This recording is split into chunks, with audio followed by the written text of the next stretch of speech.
कहलाते तो वो सरदार सलामत अली थे, मगर वो किसी जगह किसी कबीले के सरदार न थे। सरदारी तो उनके दादा तक रही और फिर खत्म हो गई और वो अपना आबाई इलाका जो कि उत्तर प्रदेश में था छोड़कर लखनऊ में आ गए। यहाँ पर आकर ही उनकी शादी हुई और 4 लड़कों और 2 लड़कियों के वो बाप बने। लड़कियों की शादी कर दी और उनको रवाना कर दिया। लड़के सब पढ़े लिखे थे, वो सरकारी मुलाजमतों में चले गए। सबसे छोटा जरा शायराना मिजाज रखता था, इसलिए उसको मुलाजमत करना पसंद न था। कुछ सरदारी के जमाने की निशानियां अभी बाकी थीं। दादा का असर पोते पर आ गया, वो आज़ाद रहना चाहता था। सलामत अली ने बहुत कोशिश की कि वो शादी कर ले और जिस तरह 3 भाई रहते हैं वो भी रहे, मगर वो राजी न हुआ। लखनऊ का माहौल बड़ा शायराना था। हर रोज मुशायरे और अदबी महफिलें बर्पा हुआ करती थीं और अनवर मियाँ रोज ही उन महफिलों में शिरकत किया करते थे। यूं तो वो जिस मकान में रहते थे वो बहुत बड़ा था, सब बड़े आराम से उसमें गुजारा करते थे, मगर बाप की ये ख्वाहिश थी कि एक ऐसा मकान बनाया जाए जो चारों लड़कों के लिए हो, सब एक छत के नीचे रहें और सब अलग अलग भी हों, सबके आने जाने के रास्ते अलग हों, मगर हों सब एक ही छत तले। क्योंकि मेरे मरने के बाद अगर भाइयों में इख्तलाफात हो गए तो सब अलग अलग हो जाएंगे। साथ रहने में इख्तलाफात होने में देर नहीं लगेगी। भाई नहीं लड़ेंगे मगर औरतें और उनके बच्चे जरूर ये सूरत हाल पैदा कर सकते हैं। अलग अलग अपने हिस्से में रहेंगे तो उनमें भाईचारा कायम रहेगा, मोहब्बत रहेगी, एक दूसरे के काम आएंगे। सलामत अली बड़े दूरअंदेश थे, बहुत दूर की सोच रहे थे। वो जानते थे कि हर औरत की ख्वाहिश होती है कि उसकी एक छोटी सी सल्तनत हो, उस पर उसकी हुक्मरानी हो, उस पर सिर्फ उसका हुक्म चलता हो। औरत कैसी ही नेक सीधी हो, वो इस ख्वाहिश को दबा नहीं सकती। ये उसका कुदरती हक है और वो इस हक को हर हाल में हासिल करना चाहती है। एक मकान में सबकी सल्तनत तो कायम नहीं हो सकती, सबके अलग अलग हिस्से होंगे तो सब अपनी अपनी जगह खुश रहेंगे, किसी की मदाखलत नहीं होगी। सलामत अली ने फैसला कर लिया कि एक ऐसा आशियाना वो बनाएंगे जो सबका होगा और सब अलग अलग भी रहेंगे। इसके लिए ज़रूरी था कि कम से कम 2-2.5 हज़ार गज का प्लॉट हासिल किया जाए और फिर ऐसा नक्शा बनाया जाए जो उनके ख्वाबों के मुताबिक हो। इस सिलसिले में उन्होंने किसी से मशवरा नहीं किया। वो जानते थे कि लड़कों से मशवरा करने में ये खराबी होगी कि सब अपना अपना मुफाद और फ़ायदा रखकर बात करेंगे, जबकि उनके लिए सब बराबर थे। वो सबको बराबर रखना चाहते थे। नई नई बातें सामने आएंगी और उनके काम में रुकावट खड़ी होगी। वो वक्त बर्बाद करना नहीं चाहते थे। उनके पास इतना रुपया था कि वो प्लाट खरीद सकें। बनवाने के लिए उनके पास बाप दादा की ज़मीनें मौजूद थीं। खुद मुख्तार थे, जो चाहें करें। शहर के बाहर अमीनाबाद की एक बस्ती बन रही थी, प्लाट फरोख्त हो रहे थे और ये सब इतनी जल्दी हुआ कि जब वो प्लॉट खरीदने पहुंचे तो सारे प्लॉट बिक चुके थे। सिर्फ एक प्लॉट 2.5 हज़ार गज का बाकी था, वो भी शायद उनको नहीं मिलता क्योंकि यहाँ पर बहुत गहरा एक तालाब बना हुआ था। बरसाती पानी साल भर में उसमें भरा रहता था। उस प्लाट के चारों तरफ बड़ी ऊंची ऊंची झाड़ियां खड़ी थीं। वो उसको खरीदना नहीं चाहते थे, मगर दलाल बहुत होशियार था। बोला, मियाँ जी खरीद लो, ये सोना है सोना। चारों तरफ सड़क है, इस पानी का क्या है, भरवा देना, बहुत ही बढ़िया मकान बनेगा। और अब इतने बड़े प्लाट खत्म हो गए हैं, मेरे पास कई गाहक मौजूद हैं और शायद ज्यादा ही में सौदा हो जाए। सलामत अली ने उसकी बात पर गौर किया। वाकई हर तरफ दरवाजा बन सकता है, हर घर का अलग अलग सिमत में दरवाजा बन जाएगा। और पानी का क्या है, मिट्टी भरवा दी जाएगी और फिर ये प्लॉट सलामत अली के नाम हो गया। इसके बाद उन्होंने गधे वालों से बात की और गधे वाले मिट्टी लाकर उसमें डालने लगे और पानी खुश्क होता गया। और फिर एक वक्त आया कि पूरा गड्ढा पानी से भर गया और जमीन खुश्क हो गई, झाड़ियां साफ कर दी गईं, तो वो एक अच्छा प्लॉट नजर आने लगा। ये सब काम उन्होंने निहायत खुफिया तरीके पर किए, किसी को कानो कान खबर न हुई। फिर उन्होंने मकान का नक्शा इस तरह बनवाया कि 4 कुशादा एक ही तर्ज के मकान बनाए जाएं और सबके दरवाजे अलग अलग हों, मगर दरमियान में भी एक दरवाजा ऐसा हो कि अंदर से अंदर किसी के मकान में भी जाया जा सके। नक्शा नवीस ने बहुत अच्छा नक्शा बनाकर दे दिया और फिर वो उसको बनवाने के लिए दौड़ धूप में लग गए और जमीनों का सौदा कर दिया और मकान की तामीर शुरू हो गई। जमीन के अंदर बहुत बड़ा एक हौज बनवाया गया। ये पानी जमा करने के लिए था। ये उनके जहन की पैदावार थी। पहले उस जमाने में इसका रिवाज नहीं था, ज्यादा से ज्यादा कुआं बना लिया जाता था, मगर उन्होंने कुएं के साथ जमीन के अंदर हौज भी बनवाया। दीवारों की चुनाई 2 फीट और जरूरत के तहत 2.5 फीट रखी गई। खिड़कियों और दरवाजों पर डॉट लगाकर मेहराबदार चुनाई की गई। भट्टे पर खास तौर से ईंटें बनवाई गई और अच्छे कारीगर लगाए गए। बहुत कायदे और करीने से मकान बनता गया। गो कि उनकी मसरूफियत बढ़ गई, मगर उन्होंने किसी लड़के को पता नहीं चलने दिया। वैसे तो किसी लड़के को गरज नहीं थी, वो कहाँ जाते हैं और दिन भर क्या करते हैं। घर आते तो खाना वक्त पर उनको मिल जाता, बहुएं उनको खाना दे देती। अगर कोई लड़का होता तो मुलाकात हो जाती। अल्लाह अल्लाह खैर सल्ला। जमीनों की आमदनी बंद हुई तो उन्होंने घर में खर्च देना भी बंद कर दिया। खर्च बंद हुआ तो बहुओं को एहसास हुआ। बड़ी बहू ने एक दिन कहा, अब्बा महंगाई बढ़ती जा रही है, अखराजात भी बढ़ रहे हैं, आपके बेटे जो देते हैं वो अब कम पड़ रहा है, आपने भी हाथ रोक लिया है, गुजारा मुश्किल है, आखिर सबके बच्चे हैं, उनके अखराजात भी हैं, कुछ हमारा भी ख्याल करें। सलामत अली ने बड़े सुकून से बड़ी बहू की बात सुनी। वो समझ रहे थे कि ये बात सिर्फ बड़ी बहू नहीं कह रही, सबकी तरफ से कह रही है। इस बात को मुझ तक पहुंचाने से पहले इन सब की एक मीटिंग हुई होगी और फिर फैसला हुआ होगा और पैगाम्बर बड़ी बहू को बनाया गया होगा। वो इस सवाल का जवाब बहुत पहले तैयार कर चुके थे। उनको पता था ये सवाल किसी न किसी रोज उनके सामने आएगा। फिर भी उन्होंने पूछा, बेटा तुम ये बताओ, तुम खुद से ये सवाल कर रही हो तो मेरा जवाब ये है कि मेरी वजह से अगर अखराजात बढ़ रहे हैं तो मैं अपना इंतजाम कर लूंगा, और अगर ये सवाल सबकी तरफ से है तो जवाब ये है कि मैंने अपना जरिया आमदनी खुद बंद कर दिया है, जमीन फरोख्त कर दी है। तुम सबको इस लायक मैंने बनाने की कोशिश की है कि तुम सब अपने पैरों पर खड़े हो सकते हो। मेरी बैसाखी की जरूरत किसी को नहीं है। जमीन और रुपया ऐसी चीज है कि आपस में लड़ाई और नफरत पैदा करती है। मैंने दोनों को खत्म कर दिया है ताकि बाद में तुम आपस में इसकी खातिर ना लड़ो, मगर मैंने नाइंसाफी नहीं की, तुम सबका हक नहीं मारा, वो सबको मिल जाएगा। ये मेरा पैगाम तुम सबको बता देना, कुछ अरसा सब्र करो। ये पैगाम सब लड़कों को मिल गया। किसी ने कुछ ना कहा। अखराजात वाली बात भी उनके सामने नहीं आई। मकान बनता गया और फिर बहुत खूबसूरत मकान तैयार हो गया। मकान के चारों तरफ रोड था, उसको भी सलामत अली ने बनवा दिया और दरख्त भी लगवा दिए। सलामत मंजिल एक बहुत बड़े संगे मरमर की सिल पर खोदकर नुमाया जगह आवेजा कर दिया गया। अब वक्त आ गया था कि वो अपना कारनामा लड़कों के सामने पेश करें। ईद का दिन था, सब नमाज अदा करने साथ जाते थे। जाने से पहले उन्होंने कहा, आज मेरे लिए बहुत खुशी का दिन है। एक तो ईद का दिन है, दूसरा मैंने ख्वाब देखा था, आज मुझे उसकी ताबीर मिल गई है। नमाज के बाद मैं तुम सबको एक तोहफा दूंगा, वो तोहफा मेरा ख्वाब भी है और तुम सबकी जरूरत भी। और सब लोग नमाज को रवाना हो गए। सबके दिल में खलबली सी हो रही थी, आखिर अब्बा क्या करने वाले हैं, क्या तोहफा देने वाले हैं। सब वापिस आ गए और बड़े कमरे में सब बैठ गए। बहुएं भी आ गईं।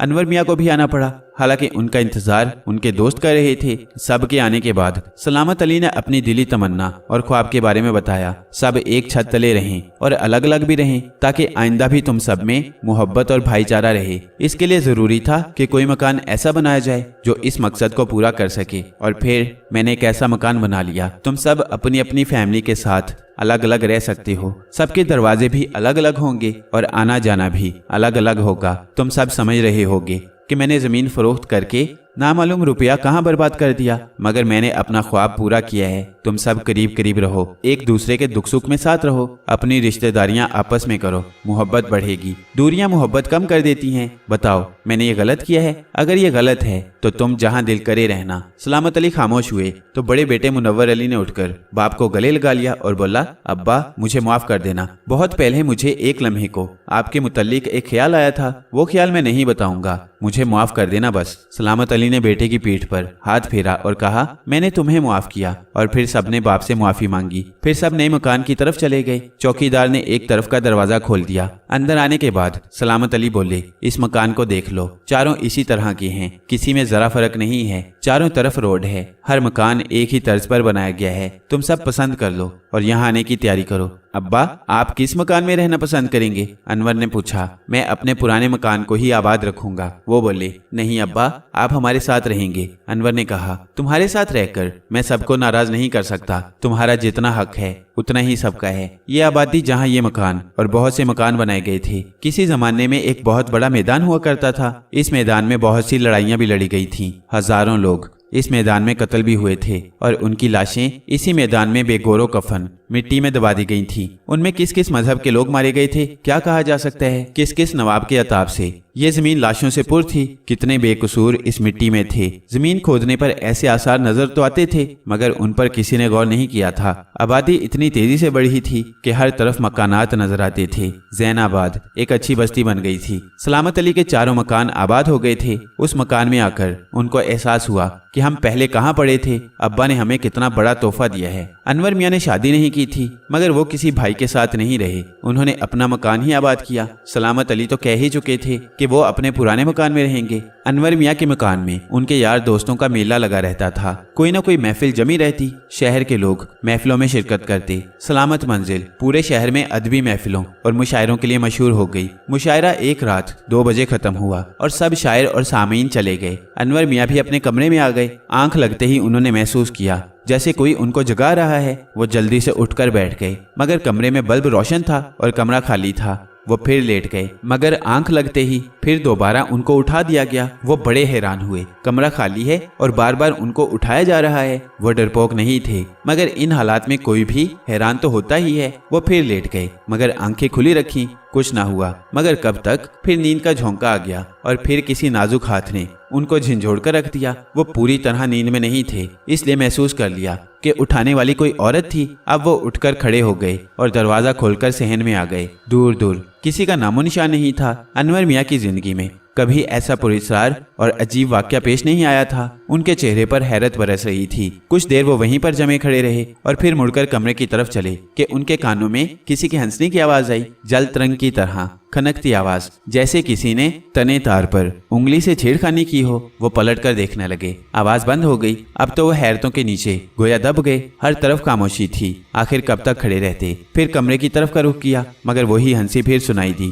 اب تو انور میاں کا دل گھبراہٹ سے بیٹھنے لگا۔ ان کو ایسا لگا جیسے وقت کی نبض تھم گئی ہو۔ اس اکیلے مکان میں وہ بالکل تنہا تھے۔ کس کو آواز دیں، کس کو پکاریں؟ آدھی رات ہر کمرہ اندھیرے میں ڈوبا رہا، کوئی نظر نہیں آتا۔ کیا کروں، کس سے مدد لوں؟ وہ پھر کمرے کی طرف چلے، مگر پھر آواز آئی، ایک گھنٹی کی سی آواز۔ ڈرتے ہو؟ میں اتنی ڈراؤنی تو نہیں؟ انور میاں نے پلٹ کر دیکھا۔ ایک اندھیرے کمرے کے دروازے پر ایک حیولا سا کھڑا تھا۔ اس کا باریک لبادہ ہوا سے اڑ رہا تھا۔ وہ باد و بہار کے جھونکوں کی طرح قریب رک گئی۔ اس کی آنکھیں انور میاں کے حواس پر چھائی جا رہی تھی۔ اس کے گداز بدن کی تپش جھلسائی دے رہی تھی۔ انور میاں ایک سنگی بت کی مانند خاموش کھڑے اس کو دیکھ رہے تھے۔ اتنا حسین پیکر انہوں نے پہلے کب دیکھا تھا؟ ان کی شاعری کی محبوبہ بھی اتنی حسین نہ تھی۔ ان کے تصور سے بڑھ کر یہ حسن تھا۔ ان کا مبہوت ہو جانا تو قدرتی بات تھی۔ وہ نازنین بھی بڑے غور سے ان کو دیکھ رہی تھی۔ دونوں کی زبان بند تھی، مگر آنکھیں بات کر رہی تھیں۔ بہت سے سوال انور کی آنکھوں نے کر دیے اور بہت سے جواب معلوم کر لیے، مگر ایک سوال کا جواب انور کو اب تک نہیں ملا تھا۔ بڑی دیر کے بعد ان کے لب ہلے اور وہ بولے، تم کون ہو؟ نازنین کے لب ہلے اور جواب ملا، ابھی یہ سوال مت کرو، میری پیاس بجھ جائے گی تو میں جواب دوں گی، مگر میری بے چینی اور بڑھ جائے گی۔ وہ بولے، مدتوں سے جو بھٹکی رہی ہوں اس کا تو تم احساس کرو۔ وہ بولی، میں تم کو کس نام سے یاد کروں یہ تو بتاؤ۔ انور نے کہا، میرا نام شبنم ہے، یہ تو یاد رہے گا۔ شبنم کی زندگی تو بہت کم ہوتی ہے، پتوں پر پڑی شبنم دھوپ نکلتے ہی پگھل جاتی ہے۔ کچھ دیر پا نام بتاؤ۔ انور نے کہا، تم شاعر ہو، ہر بات میں بات پیدا کر لیتے ہو۔ شبنم پاک بھی تو ہوتی ہے، یہ تو سوچا ہوتا۔ تم نے یہ نام خود اپنا رکھا ہے؟ انور نے پوچھا۔ یہ نام زمانے نے رکھا ہے، اس نے جواب دیا۔ زمانے نے ٹھیک نام رکھا ہے۔ تم زندہ ہو؟ تم کس طرح اس بند مکان میں آئی یہ تو بتاؤ۔ انور نے پوچھا، ابھی بہت کچھ بتانا باقی ہے، میں صرف یہ دیکھنے آئی تھی کہ تمہاری آنکھوں میں میرے لیے کیا ہے، اور میں نے دیکھ لیا، کیونکہ عورت مرد کی آنکھوں میں سب کچھ دیکھ لیتی ہے۔ میں پھر آؤں گی، کب یہ نہیں بتا سکتی، مگر تم سے ملے بنا میں رہ نہیں سکتی۔ تم میرے جنم جنم کے ساتھی ہو۔ اور پھر وہ ہوا میں تحلیل ہو گئی۔ انور ہکا بکا کھڑا رہ گیا۔ یہ خواب تھا، مگر میں تو کھڑا ہوں، جاگ رہا ہوں۔ پھر خواب کیا معنی؟ اگر یہ حقیقت تھی تو یہ کیسی حقیقت تھی؟ وہ حسینہ کون تھی جس کا نام شبنم تھا؟ کون بتلائے گا؟ کس سے پتا کروں؟ کیا کوئی میری بات سمجھ پائے گا؟ کیا میں مذاق نہ بن جاؤں گا؟ بہتر یہی ہے کہ خاموش رہوں۔ اور انور نے اس بات کا ذکر کسی سے نہیں کیا۔ دماغ میں البتہ اس کی وہ حسینہ موجود رہی۔ دوبارہ اس کو دیکھنے کی خواہش بڑھتی رہی۔ وہ ہر رات بے چینی سے اس کا انتظار کرتا رہا اور ایک ہفتہ گزر گیا۔ ہفتے کی رات وہ کسی محفل سے رات 12 بجے واپس آیا، اپنے کمرے میں آ کر لیٹ گیا۔ آج بھی اس کے تصور میں شبنم تھی۔ اس نے سوچا کاش وہ آ جائے۔ اچانک اس کے کانوں میں جلترنگ کی طرح کھنکتی آواز آئی، تم نے یاد کیا اور میں آ گئی۔ وہ بستر سے تیزی سے اٹھ کھڑا ہوا۔ دروازے پر سفید لبادے میں ملبوس شبنم کھڑی تھی۔ سفید لبادے میں اس کا بدن دعوت نظارہ دے رہا تھا۔ وہ بے چین ہو گیا اور اس کی طرف بڑھا۔ شبنم نے ہاتھ کے اشارے سے اس کو روک دیا اور بولی، ابھی صبر کرو، میں تمہاری ہوں، میں نے تمہارا انتظار کیا ہے، تم بھی ذرا صبر کرو۔ تمہاری جلد بازی پھر ہماری جدائی کا باعث بن جائے گی۔ تم نے مجھے پاگل بنا دیا ہے، جادو کر دیا ہے، میں کیا کروں؟ وہ بولا، عشق تو جادو ہی ہوتا ہے، یہ سر چڑھ کر تو بولتا ہی ہے، مگر جنم جنم تک بولتا ہے۔ یہ تم کو نہیں پتا ہوگا، میں تمہارے ہر جنم میں تمہارے پاس آئی ہوں، मगर हर जन्म में नाकाम हुई। इस दफा नाकाम होना नहीं चाहती। तुम कब से हो और मेरा ये कौन सा जन्म है? अनवर ने पूछा। तुमने ये 7वां जन्म लिया है और हर जन्म में तुमने पूरी जिंदगी गुजारी है, तो अंदाजा कर लो मैं कब से हूँ। तुम मुझे चक्कर में डाल रही हो। मैं मुसलमान हूँ। बार बार जन्म लेना हमारे मजहब में नहीं है। मैं इसको नहीं मानता। मैं हयात बाद अल मौत पर यकीन रखता हूँ। मरने के बाद एक बार फिर हमें जिंदगी मिलेगी और वो दिन होगा हशर का, और उस रोज हम अपनी जिंदगी का, अपने एमालों का हिसाब देंगे। अनवर ने जवाब दिया, मैं तुमको मजबूर नहीं करती, तुम ना मानो, मगर मैं सिर्फ ये जानती हूँ कि मैं तुम्हारा इंतजार करती रही हूँ।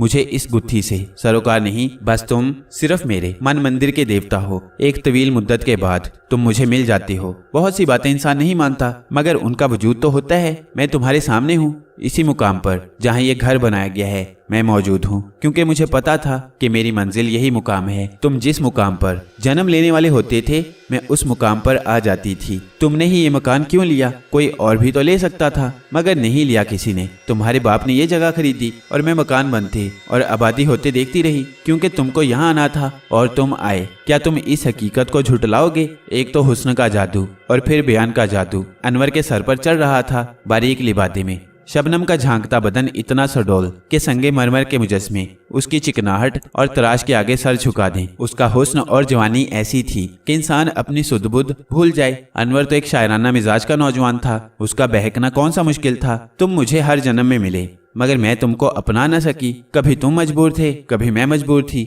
मेरी तमाम हसरतें कभी पूरी न हुई। तुम हर जन्म में मुझे भूल गए। मैंने हर दफा तुमको याद दिलाया, मगर सब बेकार गया और इस तरह 6 जन्म बीत गए। देख लो, मैं वैसी की वैसी हूँ, इसलिए कि मुझ पर गुजरते वक्त ने अपना असर नहीं डाला। वक्त शरीर पर असर डालता है, रूह पर उसका जोर नहीं चलता। मैं एक तरसी हुई आत्मा हूँ। मेरा सिर्फ एक जन्म हुआ है और मैं उसी जन्म से इस दुनिया में मौजूद हूँ। अनवर अली हैरान उसकी बातें सुन रहा था, खामोश था। क्या तुम मुझे हासिल नहीं करना चाहते? शबनम ने पूछा। हाँ, मैं तुमको हासिल करना चाहता हूँ। तुम मेरे तखय्युल से ज्यादा हसीन हो, अनवर ने कहा, और मैं भी तुमको पाने के लिए बेचैन हूँ। शबनम ने जवाब दिया। मगर हमारा मिलाप किस तरह होगा? अनवर ने पूछा। मैं तुमको बताऊंगी। तुम राजी हो? मेरे लिए यही बड़ी बात है। मैं इस जन्म में तुमको जरूर पालूंगी। तुमको जरा सब्र करना होगा। वक्त आने पर मैं तुमको हमेशा के लिए अपना लूंगी। मेरी आत्मा तुम्हारी रूह में जम हो चुकी है। मेरी बेचैनी का तुम अंदाजा नहीं कर सकते। मैं जन्म जन्म की प्यासी हूँ। अनवर अली की दुनिया ही बदल गई। उसके ख्यालात में हर वक्त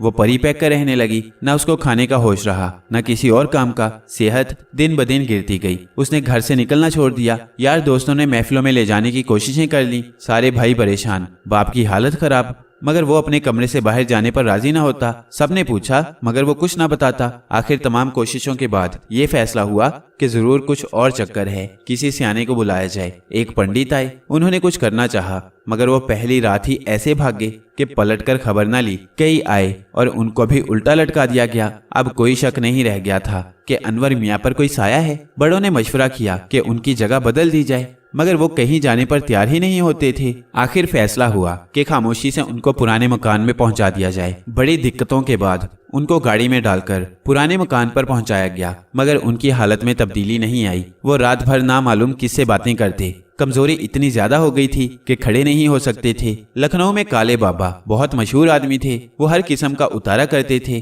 भूत प्रेत के माहिर थे। उनको बुलाया गया। काले बाबा ने 3 दिन रात पढ़त की, मगर फिर ये कहते हुए चले गए कि ये मेरे बस का काम नहीं है। काले बाबा की नाकामी ने सबको उदास कर दिया। सब परेशान हो गए। अनवर मियाँ का जिस्म सूख कर हड्डियों का ढांचा बन गया। चेहरे पर सिर्फ आंखें नजर आती थी। हर किस्म के इलाज हो रहे थे, मगर अनवर मियाँ की हालत गिरती जा रही थी। हकीम और डॉक्टर ने बता दिया था कि जिस्म में पानी कम हो रहा है। इनके जिस्म में ज्यादा से ज्यादा पानी पहुंचाने की हर कोशिश नाकाम हो रही थी। जब भी ये कोशिश होती, उनको जुलाब या कैं होने लगती और सब कुछ निकल जाता। हर तबीब अपनी सी कर रहा था, मगर हालत गिरती ही जाती थी। मेरे पास एक अर्जेंट पैगाम आया। मरीज की हालत बताई गई और आने की दरख्वास्त की गई थी। मैंने रोलुका को बताया और हम दोनों फौरन लखनऊ रवाना हो गए। हम दोनों पैगाम मिलने के 3 रोज के बाद वहां पहुंचे। सलामत अली का ये मकान एक हवेली की शक्ल का था। बहुत बड़े कुशादा कमरे और ऊंची ऊंची छतें और बहुत बड़ा सहन। बरामदा इतना बड़ा था कि सलामत का पूरा खानदान रह सकता था, मगर सबको एक साथ ही रहना पड़ता। सलामत अली दूरंदेश आदमी थे। आने वाले वक्त के तकाजों को खूब समझ रहे थे, इसलिए उन्होंने सबके लिए अलग अलग बंदोबस्त कर दिया था। मरीज को एक बहुत साफ सुथरे कमरे में रखा गया था। हमने जाते ही अपना काम शुरू कर दिया था। रोलुका ने कहा कि आप अपनी हिकमत का काम करें, मैं जरा कुछ और देख लूं, और रोलुका चला गया। मैंने मरीज की तरफ तवज्जो की। एक नज़र में ही अंदाज़ा हो गया कि जिस्म का पानी खत्म होने को है। मैंने एक आजमूदा मशरूब मरीज को पिलाया, मगर चंद मिनट में ही वो मुंह से बाहर आ गया। इतनी देर में रोलुका भी आ गया और बोला, मामला कुछ और है, अभी कुछ ना करें, मैं जरा रास्ते बंद कर दूं। और रोलुका फिर चला गया। चंद मिनट के बाद वो आ गया और बोला, अब इलाज शुरू कर दें, इसका जिस्म पानी से खाली हो रहा है। पहले पानी अंदर पहुंचाए और फिर हम दोनों ने उसके हलक में पानी और एक मुजर्रब नुस्खा पहुंचाना शुरू कर दिया और 1 घंटे तक हम यही करते रहे और अब पानी बाहर नहीं निकला और नब्ज भी कुछ बेहतर हो गई। हमने अपना काम जारी रखा और मरीज की हालत पहले से अच्छी नजर आने लगी, मगर वो अब तक आंखें बंद किए बेहोश था। सांस ठीक आ रही थी और दौरान खून भी ठीक था। हम मुतवातिर काम कर रहे थे, न खाने का होश था न आराम का। रोलुका ने अच्छी तरह मुआयना करने के बाद रात को कहा, मैंने ये अंदाजा किया है कि इसके जोड़ सूख गए हैं। ये तंदुरुस्त होने के बाद भी जोड़ों की तकलीफ में मुब्तला रहेगा। हड्डियों का लुआब जो जोड़ों को चिकनाहट देता है खत्म हो गया है, इसलिए जरूरी है कि जोड़ों को चिकनाहट पहुंचाई जाए। अगर ऐसा ना किया गया तो ये चलने फिरने से माजूर हो सकता है। रोलुका ने कहा, तुम्हारे पास इसका क्या इलाज है? मैंने पूछा, मैं इसकी दवाई जानता हूँ, मगर इसका यहाँ मिलना दुश्वार है। अगर जंगलात में होगी तो तलाश करना होगी और तलाश करने में वक्त ज्यादा लगेगा। मैं ऐसा करता हूँ कि अफ्रीका के जंगलात से उसको मंगवाता हूँ। वक्त तो इसमें भी लगेगा, मगर फिर भी तलाश करने से कम ही होगा। रोलुका ने जवाब दिया, ठीक है, तुम जो करोगे ठीक ही होगा। मैंने कहा। रोलुका ने एक तरफ इशारा किया और फिर नामालूम कौन सी जुबान में बातें करने लगा और हाथ के इशारे भी करता गया और फिर मेरी तरफ मुखातिब हुआ। मैंने हर कार्य को रवाना कर दिया है, वो बहुत तेज रफ्तार है, ज्यादा से ज्यादा 3 दिन में दवाई आ जाएगी। रोलुका बाहर चला गया और मैं अपने काम में लग गया। हमारे इशारे के मुंतजिर कई लोग थे। सलामत अली भी हमारे करीब रहे, मगर हमने किसी से अभी तक कुछ नहीं पूछा था। वो लोग हैरान थे कि हम आते ही इलाज में लग गए। हमने उनसे कुछ पूछा ही नहीं। मैं जरूर उनसे पूछता, मगर मरीज की हालत इतनी खराब थी कि वो चंद घड़ियों का मेहमान नजर आता था। हम पूछगिछ में अपना वक्त बर्बाद नहीं कर सकते थे। मरीज की जान बचाने में हम लग गए थे और अब कुछ बेहतरी नजर आ रही थी। 3 रोज के बाद शाम को रोलुका एक गठरी उठा लाया और बोला, लो हकीम साहिब, दवा आ गई। ये दवा 3 कोने के पान के बराबर पत्ते थे। ये मोटे मोटे थे और हर पत्ता वजन रखता था। उसको अगर मोड़कर दबाया जाए तो टूट जाता था और टूटने पर सफेद लोहा बहता था और उसमें बहुत चिकनाहट महसूस होती थी। रोलुका ने बताया, और इसका इस्तेमाल ये है कि ये पत्ते जिस्म के हर जोड़ पर बांध दिए जाएंगे। इसकी खासियत ये है कि पत्ते की चिकनाहट खुद ब खुद अंदर चली जाएगी और पत्ता सूख जाएगा। जब सूख जाए तो दूसरा बांधना है। ये तो हैरत अंगेज पत्ता है। मैंने कहा, हाँ, ये हैरत अंगेज पत्ता है। आपको सुनकर हैरत होगी कि ये दरख्त ज्यादा ऊंचा नहीं होता, मगर होता बड़ा खतरनाक जगह पर है, क्योंकि ये आदमखोर दरख्त या गोश्त खाने वाले दरख्तों के दरमियान होता है। इस तक पहुंचना बहुत मुश्किल होता है। ये हैरत की बात है कि इसके पत्ते इंसानों को फायदा पहुंचाते हैं और इसके पड़ोसी दरख्त इंसानों और जानवरों को हड़प करते हैं। आप इस दवा का असर बहुत जल्द देखेंगे। ये मरीज जो बेहिस पड़ा है, इसके हाथ पैरों में कितनी जल्दी तवानाई आती है। ये कोई जादू टोना नहीं है, ये दवाई है जो कुदरत ने पैदा की है। रोलुका ने बताया, मेरी जिंदगी का ये अनोखा तजुर्बा होगा। मैंने आज तक ऐसी दवा इस्तेमाल नहीं की और ना इसकी बाबत जानता हूँ। मैंने इतराफ किया। ये पत्ते साए में 1 माह तक हरे रहेंगे और इनको इस्तेमाल किया जा सकेगा। इसके बाद इनका रंग बदलकर मुटियाला हो जाएगा, मगर फिर भी बेकार नहीं होंगे। इनका सफूफ बनाया जा सकता है और जोड़ों के दर्द के लिए अक्सीर होता है, मगर इसको हासिल करना बहुत मुश्किल है। अपनी जान हथेली पर रखना पड़ती है। रोलुका ने बताया। 3 दिन के बाद मरीज ने आंखें खोल दी और हाथ पैर भी हिलाए। रोलुका ने सलामत अली से पहली दफा बात की।